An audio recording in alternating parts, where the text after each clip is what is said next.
Hoy vamos a hablar de las glándulas salivales, que desde mi punto de vista es un tema muy importante, primeramente porque hay mucho desconocimiento de estas estructuras anatómicas, y la otra, de ahí depende que no sabemos cuál es, primeramente, ni su localización, ni la función, ni la anatomía exacta de ellas, y posteriormente, principalmente la enfermedad o la patología que producen estas glándulas salivales.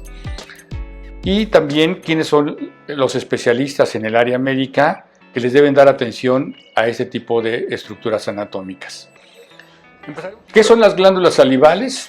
Las glándulas salivales son estructuras que producen saliva, y la saliva nos permite tener funciones como el comer, como el desdoblar los alimentos. Sin saliva no pudiéramos masticarlos, sin saliva no pudiéramos tener la presión que necesitamos para cortar o para romper los alimentos. Tan importante es como esto. La otra, la defensa de la saliva, normalmente de las infecciones, de la lubricación que tiene la cavidad oral. Humano, normalmente las estamos divididas en dos grupos: las glándulas salivales mayores y las glándulas salivales menores. Las glándulas salivales mayores, como todas ellas, son principalmente glándulas de secreción externa. Quiere decir que lo que ellas producen lo vierten hacia el exterior, y lo que ellas producen principalmente es la saliva. Las glándulas salivales mayores, como bien digo, están diseñadas principalmente en grupos en pares, como son la glándula parótida, la glándula submandibular y las glándulas sublinguales. En cuanto a la localización, vamos a decir que gran parte de la patología de ellas, de la enfermedad que ellas tienen, dependerá principalmente, muchas de ellas, de la anatomía. ¿Qué enfermedades son las más comunes? Bueno, las enfermedades de las glándulas salivales, decíamos, las mayores pueden ser infecciosas, como las paperas originadas por virus, y las infecciosas originadas por bacterias. Y es importante determinar si es una bacteria o es un virus para dar el tratamiento. Y las otras infecciones, las otras alteraciones de las glándulas pueden ser la obstrucción, el no salir la saliva de estas glándulas. Por eso es importante saber primero en dónde se encuentran las glándulas salivales. Las parótidas, decíamos, en la cara, en la lateral, abajo del oído; las submandibulares en el cuello, y las sublinguales por abajo de la lengua. ¿Cómo puedo detectar cuando hay una afección? El aumento de volumen, la no salida de la saliva, el dolor en esos lugares podrá ser determinante para poder pensar que es una patología de la glándula salival. Las paperas es una infección de la parótida ocasionada por un paramyxovirus, y normalmente se da en edad infantil. Lo importante del diagnóstico de las paperas es que solamente se presenta una vez en la vida, y después el paciente queda inmune ante la patología. No volvemos a tener otro episodio de paperas. Una parte importante del diagnóstico es que de manera bilateral, y en la mayor parte del tratamiento es sintomático, solamente a los síntomas que el paciente presenta.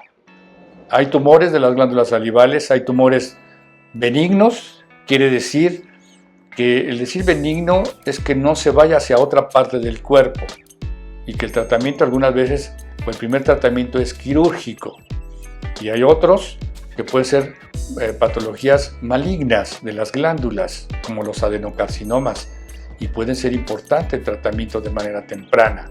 Decíamos, las paperas solamente se van a presentar una vez y no va a volver a presentar, pero hay otra patología, decíamos, que es de origen bacteriano, que es la cialodinitis crónica recurrente, y que tiene un punto muy importante: se presenta en la infancia. Quiere decir que cuando el paciente llega a la adolescencia o a la parte adulta, el paciente ya no va a tener la enfermedad. Esto es importante saberlo, porque hay algunas veces que la recurrencia nos puede hacer pensar que el tratamiento debe de ser la eliminación de la glándula.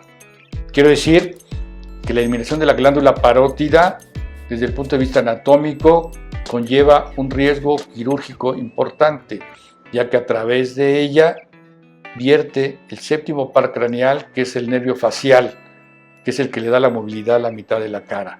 Por eso es importante que la patología de esta glándula sea controlada, y saber que ese es el riesgo quirúrgico que tiene quitar una glándula parótida. Creo que de manera inicial tendrá que ser un médico encargado de la cavidad oral. y yo creo que un cirujano maxilofacial deberá ser el médico especialista que se encargue del diagnóstico oportuno de este tipo de alteraciones, y después en los casos quirúrgicos creo que también deberá de ser la persona indicada para el tratamiento de estas alteraciones.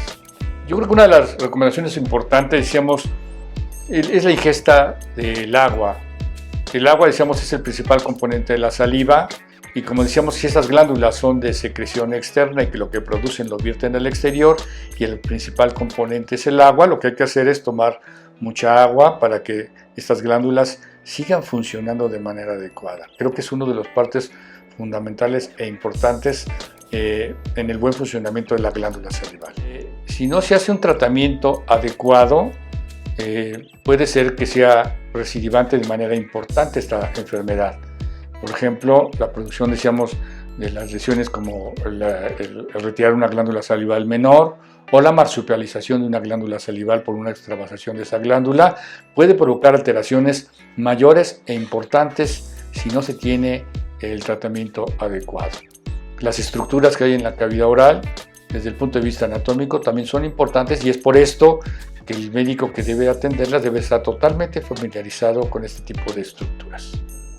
En cuanto a edad, podemos mencionar que normalmente las enfermedades de las glándulas salivales mayores, como la parótida, normalmente están más dadas a enfermedades de la niñez. No quiere decir que sea una generalidad, pero es lo más frecuente. Las enfermedades obstructivas normalmente está dado en los pacientes mayores, ¿sí? Pero las enfermedades neoplásicas, pues no podemos determinar exactamente cuál pudiera ser la edad en la que se pudiera presentar. Por eso yo creo que es importante una revisión, así como vamos a revisar nuestros dientes, pero también revisar el funcionamiento de las glándulas. Y la otra también, por ejemplo, en la edad adulta, la disminución en la menopausia o algunas veces la vitaminosis puede provocar disminución de las glándulas salivales, y algunas veces también enfermedades como el síndrome de Sjögren, que son enfermedades de tipo inmune, pueden provocar la disminución de la saliva, y aquí el diagnóstico se hace de manera importante tomando una glándula salival menor, y esto es muy importante para tener un contacto directo, ya sea entre no nada más el cirujano maxilofacial, sino puede ser el médico reumatólogo que lo esté viendo, el patólogo, para poder determinar que se encuentra ante un tipo de enfermedad que debe de ser tratada y que puede ser diagnosticada por la resequedad de la cavidad oral.